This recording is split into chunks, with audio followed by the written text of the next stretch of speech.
In my video comparing the Garmin watch to the Apple Watch, someone put a comment on the value of the Garmin ecosystem, which I didn't really talk about in that video. So that's what I want to discuss here. And a lot of people talk about the Apple ecosystem of how everything works together, the MacBook, the phone, the AirTags, AirPods, iPad, all that. And it's true, they work really well together, but so do the Garmin products. Now, I've been in the Garmin ecosystem for much longer than the Apple ecosystem. I've only switched to the Apple ecosystem maybe a year ago. It's because of the quality of the video camera in the phone. As a content creator, that was really important. Combine that with AirDrop in my Mac and it works really well. But I want to discuss the Garmin ecosystem in this video and all the products that I use and how I use them, because they do work really well together. Now, the first thing that I'll talk about is the Garmin app, because that to me is what brings it all together. The Garmin app gives a lot of data like your HRV, which I won't really go into here, your training readiness, your training status, your current heart rate, your body battery, your stress level, your steps, the floors that you climb, your calories, sleep score. And so what it does, it just brings everything together. It'll bring in your sleep score. It'll bring in, the workouts that you've done, whether you've used the watch or whether you've used a bike computer. It will combine just everything together to give you the data. And I find that the Garmin app is much, much better than the Apple Health app.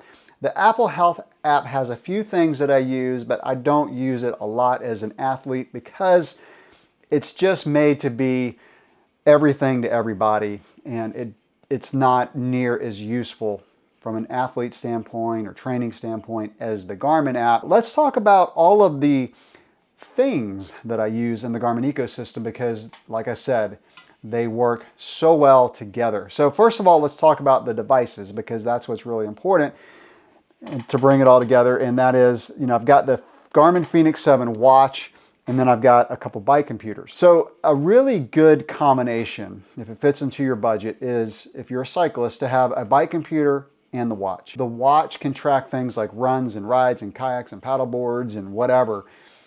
The bike computer is mainly used for cycling. I've also used this for downhill skiing, and it worked really well. So that's a really good combination. So I have the Edge 840, and this is the computer that I would recommend if you want one computer for mountain biking and also for road and gravel. It also works great for road and gravel. It's not quite as big as something like the 1030 Plus or the 1040, but it's big enough to map your rides and things like that. And speaking of mapping rides, that's another thing that I like about the Garmin ecosystem is I can plan a ride and either ride with GPS or the Garmin Connect web application, and I can have it just seamlessly it's on my phone, and then I can transfer it to any device. I can even track rides on my watch if I want to. I don't really do that very often, but once I have it in Garmin Connect, again, whether I map it and ride with GPS or in Garmin Connect software, it will be in Garmin Connect, and then it's on my phone, and it's always there. And I can, on a Saturday morning, decide what route I want to do, just tell it to send it to the device. As soon as I power up the device, it's there. So that's one very useful thing about the Garmin app that you probably are not going to get on an Apple Watch or the iPhone or any phone near as seamlessly as you can as far as mapping a ride and then following it during the ride, whether it's mountain bike, gravel, road, whatever. Now, I had mentioned the Apple Watch, and I'll do a little bit of comparison here, but one of the reasons that made me want to make this video is because Watch OS 10 was just announced as of recording this video. And finally, you're going to be able to pair power meters, speed sensors to the watch. You've always been able to pair Bluetooth heart rate monitors, not Ant Plus, but Bluetooth, to the watch.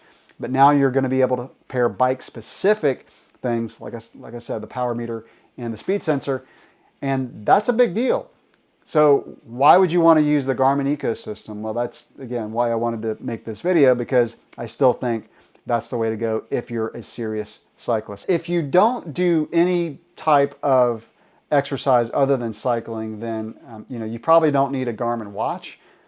But I do like how the Garmin watch tracks my sleep and tracks my heart rate variability score, and again, just kind of brings it all together. Now let's talk about the individual sensors that I use. So I mentioned the speed sensor pairing with the Apple Watch coming up soon with watch OS 10. So this is the speed sensor. It just goes around the hub. I just, wrap it around, strap it there. Super easy to take on and off the hub. Like I can do it in seconds and switch it between bikes if I wanted to. Why is the speed sensor important? Well, if you mountain bike in an area with lots of tree cover and it has lots of turns, so you're constantly cornering, you will lose GPS accuracy. I don't care how good of a satellite, system you have on in your device. It won't be near as accurate if you don't use a speed sensor for mountain biking. And so I really like the speed sensor. The other thing that I use a lot is the power meter.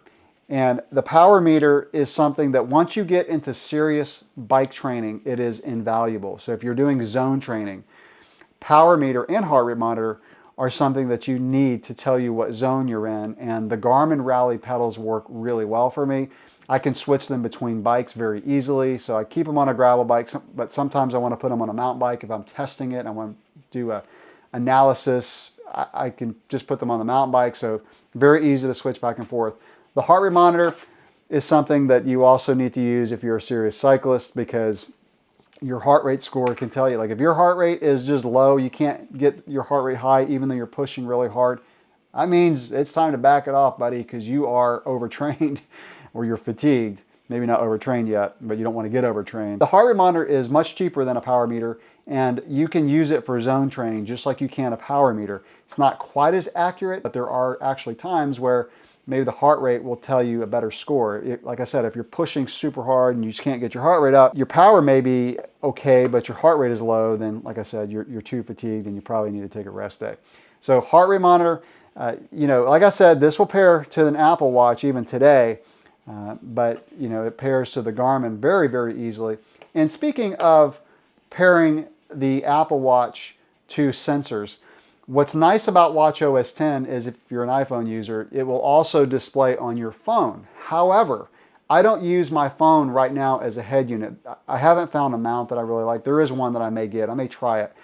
But I don't want to use my battery when I'm riding. If I went out for a 5-hour gravel ride, to put my phone on the handlebars and use it as a bike computer, it's just not practical. I'm going to drain my phone's battery. Now, speaking of that, I want to talk about the Garmin Varia, because the Garmin Varia is something that I don't think will pair to an Apple Watch. You can pair it to your phone, but you're not going to have the full bike computer experience if you're using the Garmin Varia app to monitor traffic. So if you're not familiar with the Varia, real quick, it's a radar that tells you when a car is coming up behind you, and it has literally saved my life. A couple situations where there was a car, I was kind of zoning out, I didn't know it was coming, I was signaled, I looked down in the mirror, car was not getting over, I moved off the road and it would have hit me.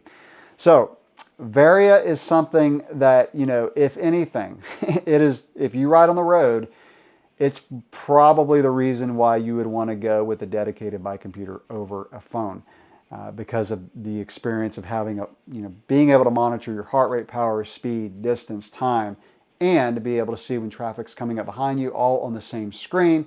Then the Varia is probably going to be the reason you want to go with a dedicated bike computer. Another thing about the Varia, there's different third-party mounts that are made, like this KOM cycling mount. Another one I'm going to show that's really cool.